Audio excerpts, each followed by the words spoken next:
Hi guys, we're back in the workshop today, and firstly thank you to anybody who's joining us anew, and also thank you to anybody who's reached out and made a comment or a thumbs up or stuff like that. It's nice to get the feedback. Now today's video is about buying your first welder. The channel name is Late to the Game, and its broad idea is to encourage anybody to get started at any stage in life, but especially those people like who might be coming to these things later on. This particular video wasn't one I was rushing to make. Each section of welding or each aspect of welding has its own sort of detailed information, from the machines to the rods to the wire to the filler to the gas, etc, etc. So there's a lot of getting started videos out there as regards welding, but I did come to the conclusion that we'll say I bought my first welder when I was 40. I didn't particularly know what I was doing, so this video might add something to that conversation or give somebody a slightly different angle on things. So anyway, here we go. What we'll do is we'll start broad and then we'll hone in on specifics as we progress through the video. This is sort of still part of the introduction stage. From a fabrication viewpoint, welding is sort of defined as joining two pieces of material together through heat or pressure or both. And from a fabrication viewpoint then, we generally see welding applied to thermoplastics and metals. I have heard of wood welding, but that sounds like a dark art, so we'll leave that well alone.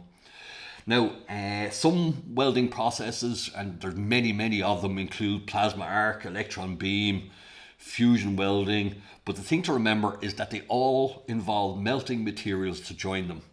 Now, leaving aside those speciality methods, what we generally see in workshops is either gas or electric arc.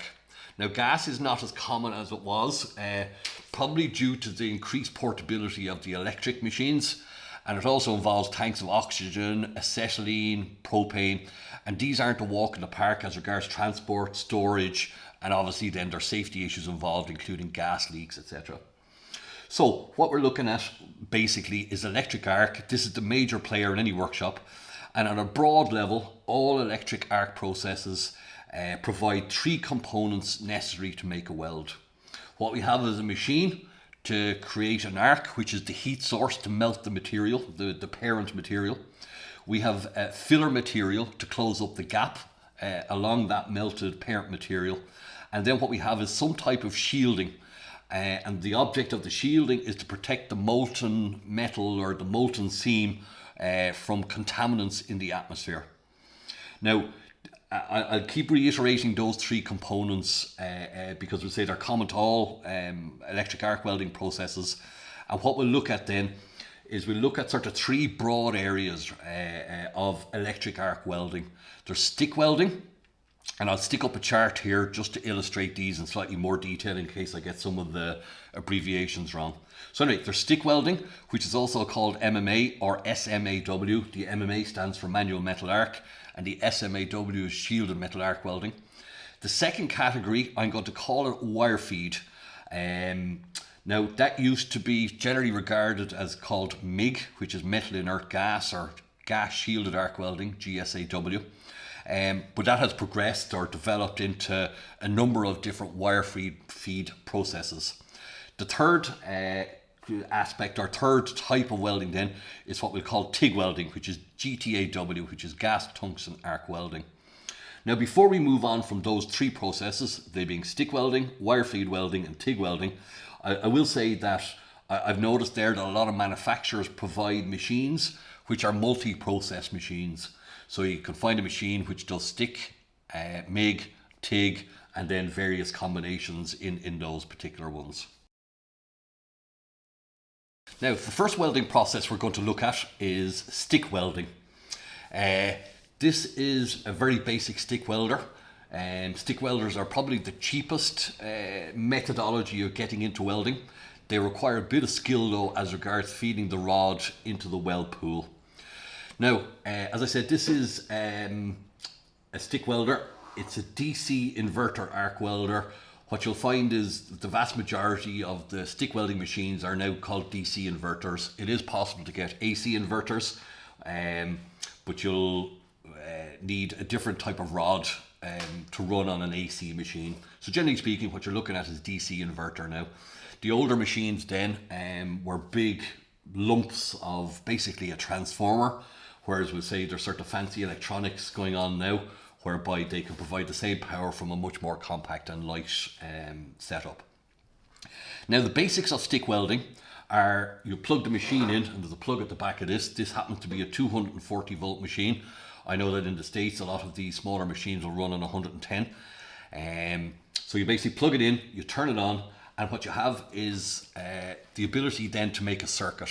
So what we have here is a ground clamp, and you'll see that's plugged into plus there. Some rods will require you to change over the plugs, and these plugs are called DINS plugs, and I think these are DINS 35s, and they're sort of fairly a fairly industry standard type of plug.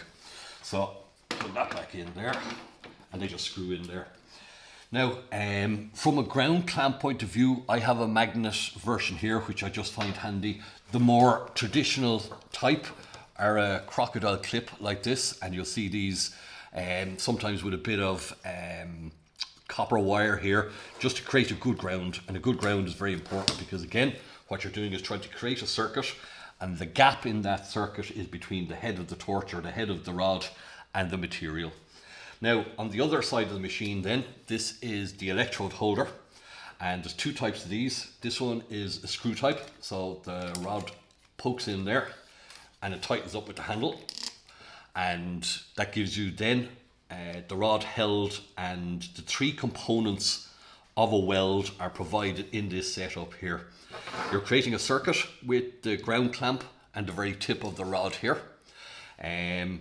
The current travels up the center of the rod, and there's a metal seam up the middle of that, which is called your filler wire, and then it's covered in what's this whitey stuff, and that's called flux. That flux, as the tip of the electrode or the rod creates an arc in the material, it melts the flux, and that flux creates a gas shield which then protects your weld from contaminants in the atmosphere. Now, the other type of electrode holder, and these are sometimes called stingers as well, is a clamp type. So it just basically clamps in there, and it'll hold that back, and there's a number of different grooves in there to hold it at different angles or positions or whatever. If you are welding in an awkward spot, you can always take your rod and you can actually bend it. Bit better than that, obviously, right? But you can bend it into an out of position, or if you need to get into an awkward place, that's quite possible. Now, the way this works is current passes up through the lead, travels down the center of the rod, and I'll just show you the center of the rod there. Okay. And what you can see is the metal there, that's actually your filler wire, and that's what dictates the size of the rod. Generally speaking, the rods that we deal with, and there's sort of a big crossover here between metric and imperial. This is a 2.5 mil rod, which is 3/32, and you can also get 1.6 millimeters, which is 1/16 of an inch, 3.2 millimeters, which is 1/8 of an inch, and 4 millimeters, which is 5/32 of an inch. So whether they're measured in metric or imperial, they're the same rods. And what I've noticed as well is on this particular one, I kept the piece of paper from it, and what you'll see there is it actually gives both. So this one here is a 3/32 by 13.8 inches, and that corresponds then to 2.5 mil by 350 mil. The rods, when they come in the boxes as well, will also come with information on them, and it's not a bad thing to either keep the box or cut that piece of information out and stick them with the rod. This one here, you can see it says 60 to 90 amps, and that's sort of a starting position on your machine then as regards setting it up or getting it going. So we've covered what the setup is there, and I'll reiterate again, the three components of welding are a heat source to melt the material, a filler wire of some description to fill the gap between the two pieces of parent material, and then some type of shielding, whether it be by way of flux or gas or whatever. And one thing to remember with this flux is that it comes in many, many different types of call it ingredients, right? These particular rods are 60/13s, and they're a sort of a general purpose rod for dealing with, what would I call it, maybe slightly rusty, or if there's mill scale on the material or whatever. You can get 6011s, 6024s, 7018s, many different types of rods. And we'll say rod classification is sort of its own area of discussion. So if you do need to find out what rods you should be using, number one, the material thickness will dictate the size of the rod. Either 1/16, which is 1.6, 3/32, which is 2.5 mil, 1/8, which is 3.2 mil, etc., etc. And then depending on the material that you're trying to weld, that'll dictate the flux on the outside. Now, with that away, now just to go through the machine with you here, and this is a particularly standard machine or basic machine. It doesn't have any manufacturer's information on it. It does have a plate on the back, which will go in a minute, but it's fairly basic. So plug at the back, which goes into the wall, be it 110 or 240. On off switch here. There's an output then, or a current control, and that runs from 30 up to 160. And then there's a little light in the middle there, the little red light. And what that does is, we'll say, when the welder overheats, and they do overheat, so don't panic about that, that little red light will come on, it'll stop welding, and then you give it 10 minutes to cool down, away you'll go again. Now, that little light there is related, when we go around the back of the machine and look at the plate, into duty cycle. And a duty cycle of a machine effectively tells you what percentage of the time that you'll actually be welding at before the machine overheats. So obviously the higher the duty cycle, the better the machine, and probably the more expensive. So just keep an eye on that, or we'll go through that in a minute. Now, what I'll do here is I'll swap around the machine, and what we'll do is we'll take a close-up of the plate on the back and go through that.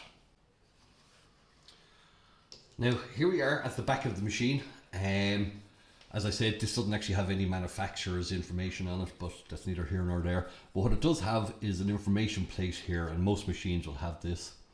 Now, just to go through this with you, obviously over here, input AC 220 volt.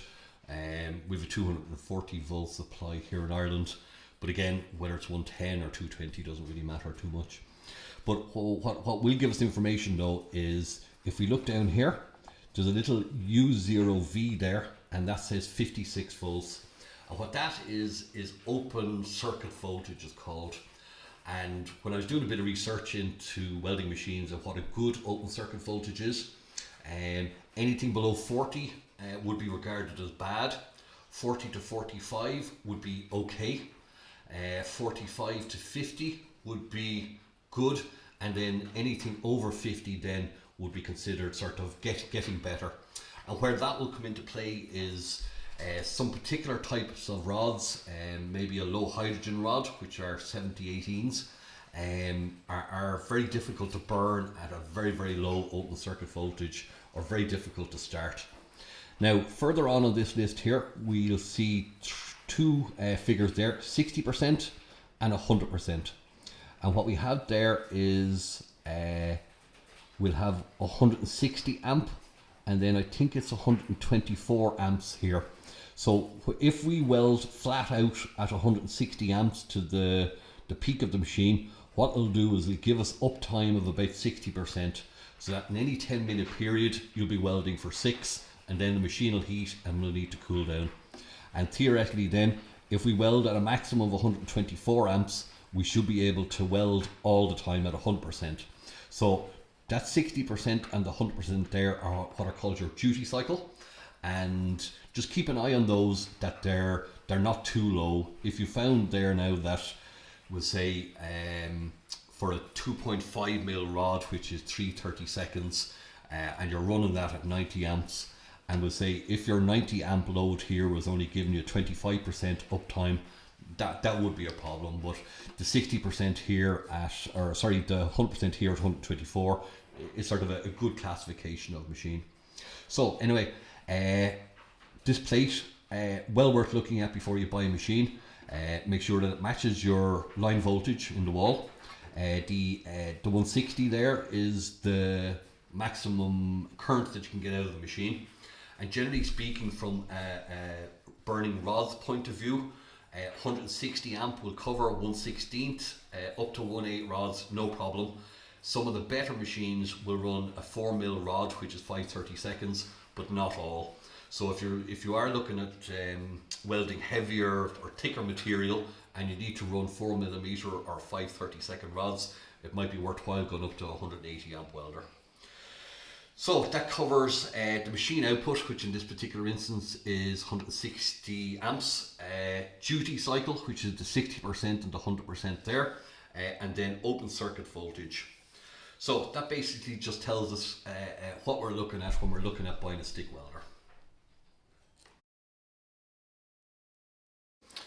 Now we're on to our second electric arc process, and what I'm calling this one is Wirefeed. Previously these were known as MIG machines, and they probably still are to a high degree, but there have been a number of subdivisions within that Wirefeed process with the last number of years. So I'll just go through those now. So the first classification of machine is called a MIG welder, and this one is a MIG welder. So basically what it comprises of is a big roll of bare wire inside in the housing. The wire is fed through a feed roller system here. Power is connected to that wire or through little brushes, and it comes out the cable then into the torch head. In that section also is what's called a gas solenoid, and the gas is here in a tank behind us, and what we say, when you press the switch on the torch, the gas flows through the line and it provides shielding to the weld.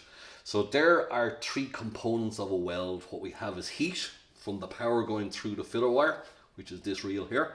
We have shielding gas to shield the weld from atmospheric contaminants, and the third item then is the filler wire itself, is obviously the filler wire. So I'll just show you the torch here, and everything comes out the head of the torch. And what I'm going to do now is just turn the machine on, and we haven't any circuit connected to it. Our ground clamp is here on the floor, so we're not actually going to create any sparks. But what we'll do now is we'll just turn on the machine. Okay, I'll hold this up here, and hopefully it comes out in audio as well. When I press the button, the wire will come out, and you should also hear a hiss of gas. So if we had, I'll just turn that off now.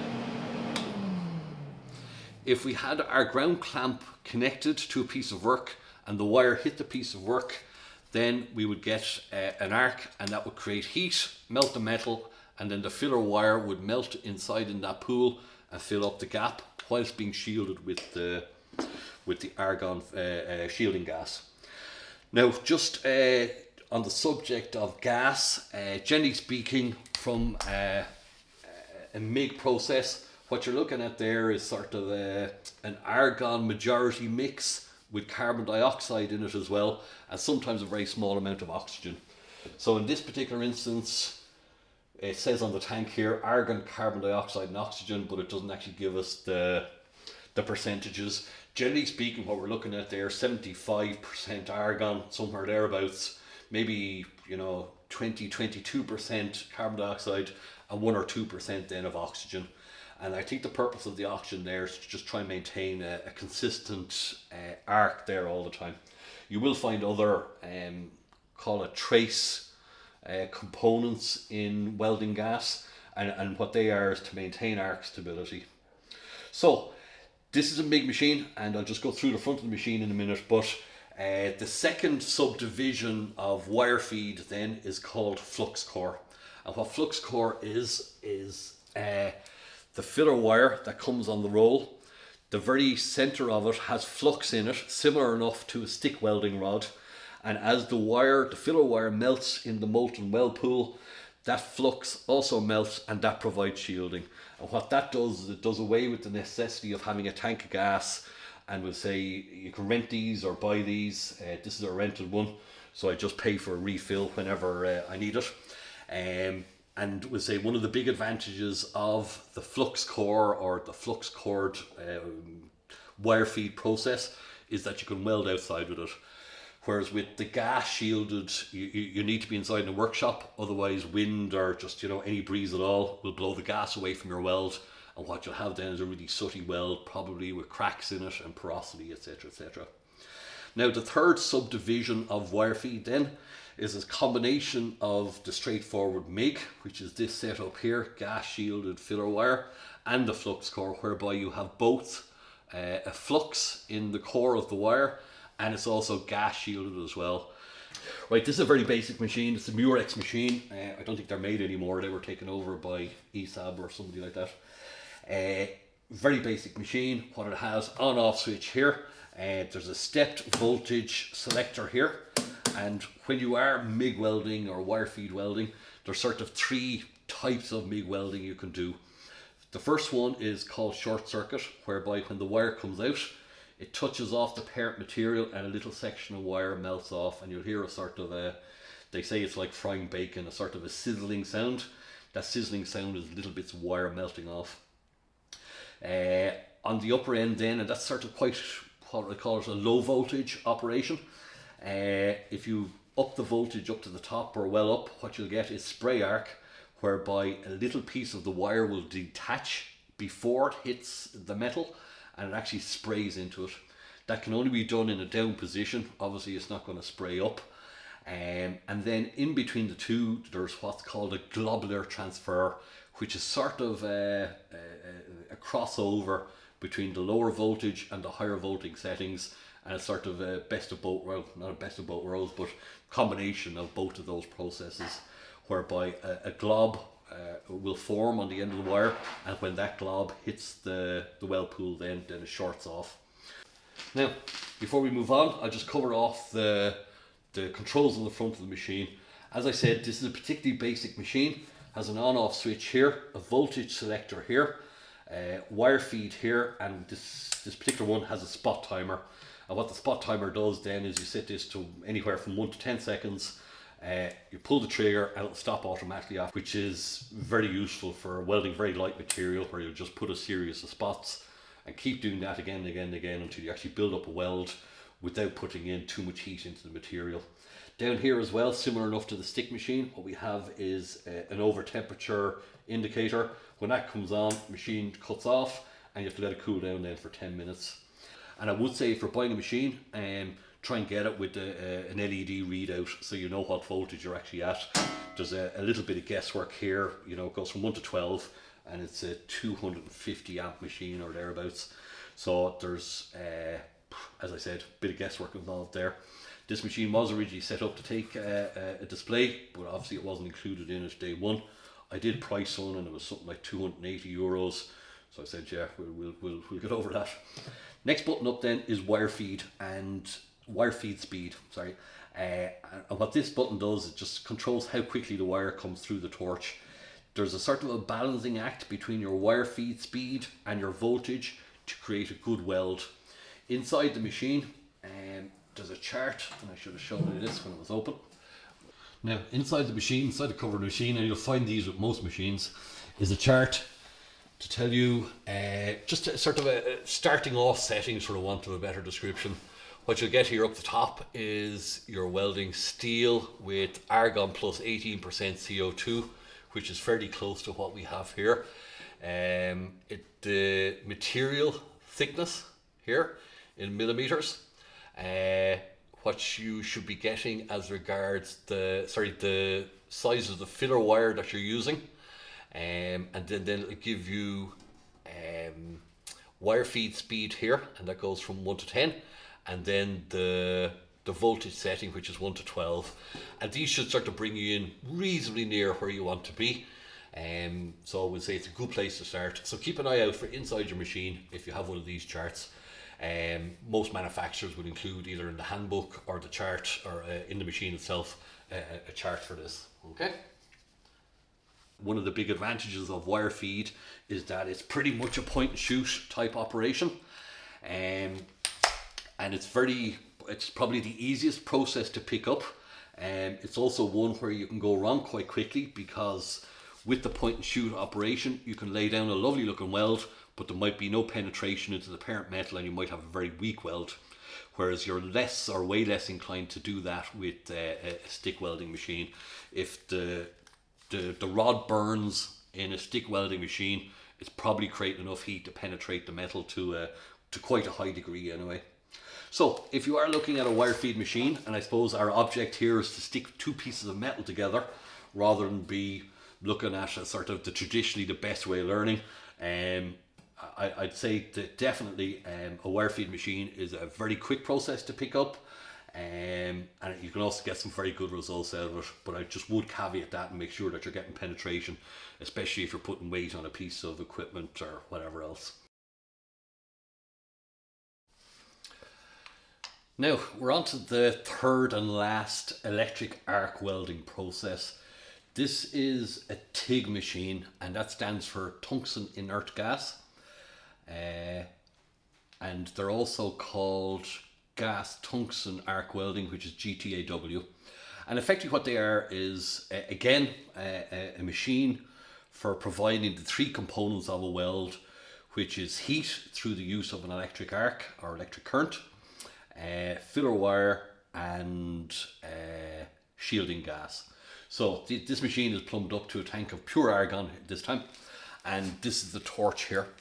Now the difference between this torch and a MIG torch is that there's a tungsten electrode in the middle, which is sharpened to a point generally. That tungsten electrode does not come into contact with the weld.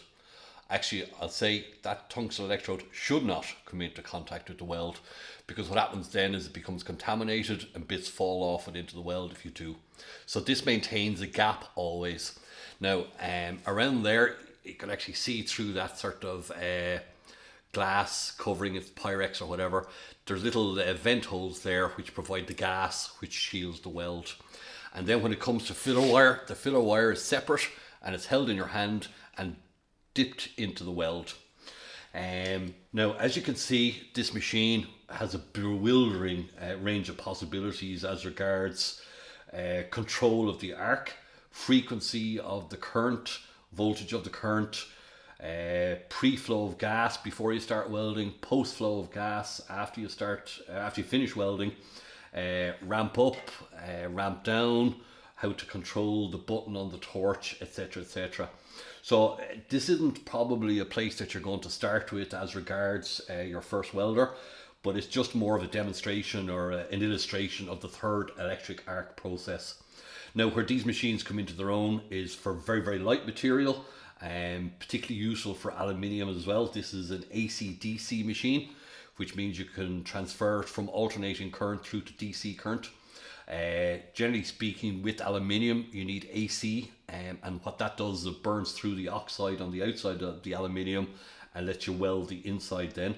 Now it is possible to weld aluminium with the MIG welder as well, or a MIG style welder, whereby you clean off the oxide and you put a spool going on it, and again that sort of illustrates the crossover or the complications that can arise when you're trying to define a machine.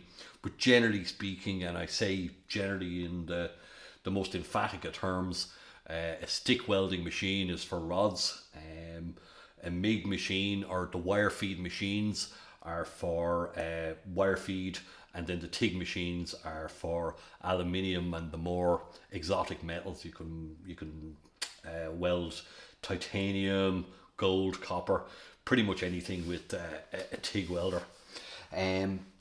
Now I'll just turn this on there now, and you might hear the gas come out, and you'll also hear a Z or a buzzing sound there. And what that is a high frequency start, and it changes the characteristics of the current going through the torch. It creates a connection and starts the arc, and then settles down into its welding voltage after that. So some machines are high frequency, and you'll see that referenced as in HF, and some aren't. Just on the subject of voltage control on machines, these TIG machines, generally the more high spec units, you can pretty much control anything.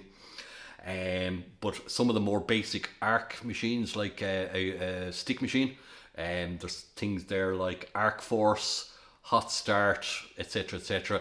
And basically what they are sort of electronics inside the machine which sense whether the rod is stuck, and it cuts the power to it momentarily to allow you to take it off again, or it varies the characteristics of the current going through the machine to make starting a weld easier, maintaining a weld easier, and then if something goes wrong and you manage to stick the rod to the material, breaking it off or removing it just that bit easier.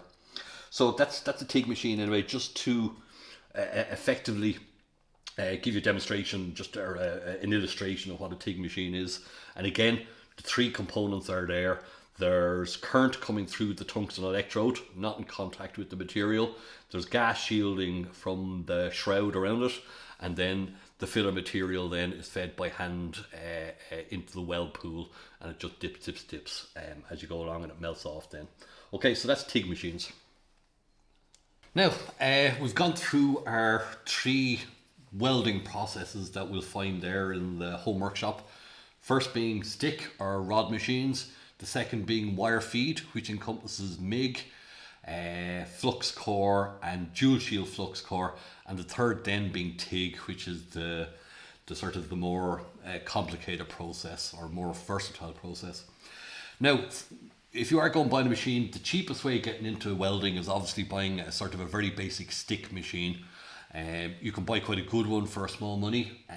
Again, I'm not pitching a particular brand here, but just keep an eye out on both the duty cycle and the open circuit voltage. As regards the wire feed machines, if you are buying one of those or looking to get started there, it is an easier process, but the machines are more expensive, or a bit more expensive than a stick one anyway.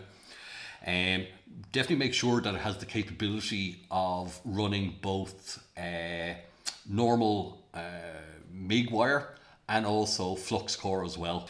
And then the third machines then are TIG machines. If you're heading down the road of buying a TIG machine, you're probably not a first time welder and you're looking at getting into more speciality or sort of more complicated welds or more professional welds anyway. Now, just a number of other things. When you are buying a welding machine, you're going to need some other equipment with it. The very basics are you need gloves and you need a helmet. Gloves, fairly cheap, $8 to $10, €8 to €10, whatever there. Buy a good thick pair. You'll appreciate that after buying a bad pair and burning the knuckles off yourself. As regards a welding helmet then, I would say to you, don't scrimp on a welding helmet. The sort of the scene out there is, generally speaking, you get what you pay for. This is a variable shade machine, so you can run it from 9 up to 13 just by turning a button. It's also auto darkening as well, so when the arc isn't lit, you can see through it and you can see where your rod is or your wire is or your gun is or whatever before you start. There are other type of welding helmets there that are called fixed shade, and they're just a dark shade which protects you from the weld, but you can't see through it when the arc isn't lit. So what you'll have to do is sort of look, place your rod just above the arc and then put up your helmet and then start the arc after that. And obviously then you could be a bit off, or it's harder to start. So go with the auto darkening welding helmet. You'll need a wire brush just to clean your welds afterwards, especially if you're stick welding. There's the flux melts and leaves a slag on top of the weld, which you'll need to clean off. You might look at getting a grinder with a wire brush on it just to give them a clean and get any slag out of it, or clean them up. And the last item, or the last point of note I'd say to you as well, is make sure that you cover your arms and your head. The welding arc gives off copious amounts of UV, and obviously that has an impact on your skin. You'll also find as well that if you're wearing a fleece, you'll find hundreds of little holes in it after you finish welding, because the little tiny spatters, they don't burn you, but they certainly put a hole in anything that's sort of not a man-made fibre. As well as that, those little sparks or little bits that fly off will damage the zip, any plastic zip. So if you find yourself welding in a fleece and then the zip doesn't work afterwards, it's probably welding that did it. So I hope you found this of some use now. Again, maybe at this stage, if you've lasted this long, which is very unlikely, you'll see that it's quite a complicated process. Each aspect to it has its own requirements, be it gas, be it the machine itself, be it filler wire, flux, etc., etc. But hopefully this will give you just some idea of what you're dealing with and take some of the mystique out of it anyway. Okay, what I'll also do is I'll put a number of links in the description down below. There's there's hundreds of very good websites there and YouTube channels, but two in particular would be very, very good, would be weld.com. They do welding tutorial videos and they're very, very good. They do reviews of machines as well, so if you want to check out a machine, chances are high that they did something. And I'd also refer you to Jody Colliers of Welding Tips and Tricks. He's a huge library of welding and both stick, MIG or Wirefeed and TIG, and it's very educational there. Okay, so I'll stick links into them below, and if you have any questions, stick them in the comments down below and I'll do my best to answer them. But do remember, I'm only an amateur welder. Okay, all right, thanks a million.